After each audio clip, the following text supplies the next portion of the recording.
Hello students, welcome back to this channel. So students, इस video में हम solve करेंगे question number 2 of exercise 7.2 class 9 NCERT के text book से। In triangle ABC AD is the perpendicular bisector of BC. So यहाँ पर आपको एक ट्रायंगल दी है एबीसी, उसमें ये जो एडी है वो बीसी का परपेंडिकुलर बाइसेक्टर है। सो परपेंडिकुलर का मतलब है कि ये वाले दोनों ही एंगल्स 90 डिग्री के हैं। परपेंडिकुलर का यही मतलब होता है। बाइसेक्टर से आपको क्या समझ में आता है कि जितना बी डी है उतना ही है डी सी।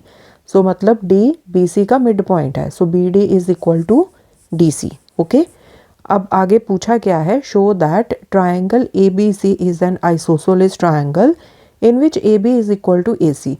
सो आपने प्रूव क्या करना है कि ए बी सी ये एक आइसोसेलेस ट्राइंगल है जिसमें ए बी ए सी के इक्वल है।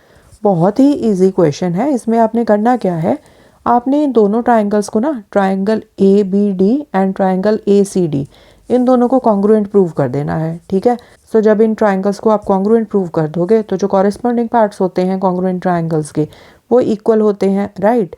सो इस तरह से आप प्रूव कर दोगे कि A B is equal to A C है। ओके, सो स्टार्ट करते हैं हम।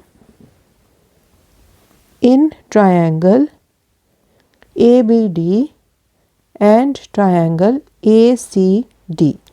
सो अब देखो इन दोनों ट्रायंगल्स में AD तो कॉमन है, so we will write AD is equal to AD because this is common side, right. And BD is equal to DC। BD is equal to DC क्यों? रीज़न आप साथ में लिख सकते हो, AD is perpendicular bisector of BC, या फिर आप लिख सकते हो D is mid point of BC। Okay, so मैं लिख देती हूँ AD is perpendicular bisector.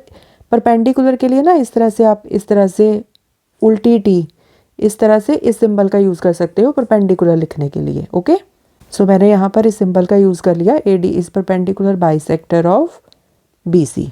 Also क्योंकि AD परपेंडिकुलर बाइसेक्टर है, सो दैट मीन्स ये दोनों एंगल्स 90 डिग्री के हैं। सो हम लिखेंगे angle ADB, angle ADB is equal to angle ADC।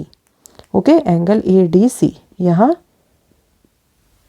Both 90 degree, दोनों 90 डिग्री के हैं, राइट। सो देयरफॉर अब यहाँ पर देखो side angle side, so by SAS congruence rule ये दोनों ट्राइंगल्स क्या हैं, congruent. So therefore triangle ABD is congruent to triangle ACD। कैसे?